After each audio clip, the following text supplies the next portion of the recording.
Hi, thank you for allowing me to speak here to you here tonight. My name is Denise Potvin. I was born and raised in Woonsocket. I now reside in Burrillville. My mother still lives in East Woonsocket, in my childhood home. My family has a long history in the city going back to the early mill days. Don't I look it? As you know, the Chicago-based firm, Invenergy, Chicago, doesn't care about us, has swooped into the state of Rhode Island. I won't repeat what Ray has just told you, but they're not interested in our well-being. Invenergy, through its spokesperson, tries to tell us that this plant is desperately needed in Rhode Island, that it'll benefit us through significantly reduced electricity rates, that it will bring lots of jobs to Rhode Island. Temporary, yes, but many of which are typically brought in from outside in the construction period, leaving only a handful of permanent jobs. None of the other benefits have proven to be true. At first, they tried to gain access to various town aquifers, again, as Ray explained to you, but were typically denied by our water boards. There is no alternative drinking water supply for Burrillville.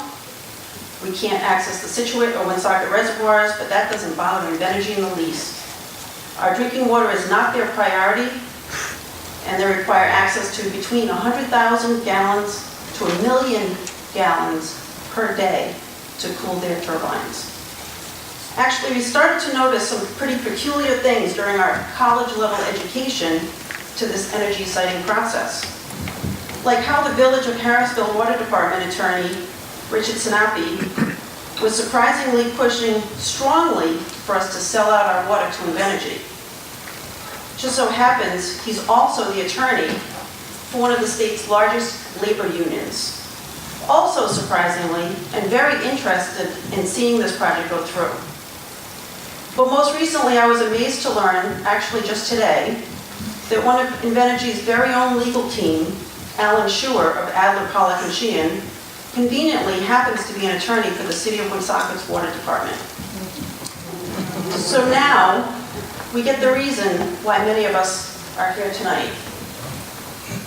A lot happens behind the curtain. Invenergy has hit a brick wall in their search for water and has requested a 30-day extension in their siting process in order to conduct secret negotiations in their siting process. We are aware that Woonsocket may very well be the solution to their problem, but we would like to remind you of a few things. Invenergy does not care about Woonsocket's 150-year-old water infrastructure. Invenergy does not care about Woonsocket's water quality. Invenergy and companies like it take advantage of low-income communities that cannot afford to do the right thing or to defend themselves from corporate greed. Invenergy does not care about the health and well-being of communities where it sites its plants and the resultant high level of surrounding pollution. By the way, they need a high pollutant permit to site themselves. It has a 50-kilometer radius of pollution. You're in it. Traffic, noise, etc. that it leaves in its wake. Invenergy does not care about Rhode Island's own 2014 Resilient Rhode Island Act. Any fossil fuel plant sited in this area will be the direct cause of Rhode Island being unable to meet its milestones, its own milestones, for lowering its level of pollution in the near future. Invenergy does not care that although Woonsocket may have sufficient water supplies today, with our current drought situation, it may not forever. This is a 40-year pact with the devil. Invenergy does not care, according to the U.S. Geological Survey, that 48% of the United States drinking water supply is used to cool power plants. Let that sit. In this current era of frequent droughts, this is frightening. Invenergy also does not care about Rhode Island, about Burrillville, or about Woonsocket. I do, by the way. I do. Invenergy does care about profits, because even though it won't benefit any of us very much, when you factor in all of the other non-monetary issues, it will actually cost us. Invenergy does care, however, about their bottom line.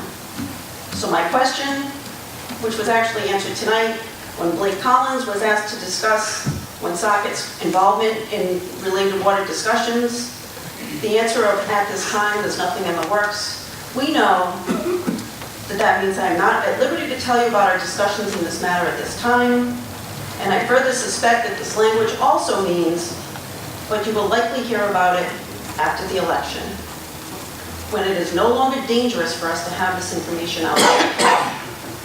So, it is, I had it as a question, but it's probably an answer. It is in fact true that there are discussions occurring related to variance on this issue. The answer is clearly yes. We, your neighbors, and your residents deserve no less than the honest truth to these questions, no matter how difficult the timing may be for some parties. Not word games and not soft answers. If anybody wants to learn more about what we've been going through for this past, since March, we're not public speakers, I'm shaking over here. But Steve Alquist has a website that he posts his blog, his articles on. He's been documenting. Thank you, Jesus, Steve. RIfuture.org. And if you put /tag/Burrville, you'll bring up a list of articles. At the bottom, it says articles in this series. You start at the bottom and work your way through our nightmare. And it will be yours if this continues. Thank you.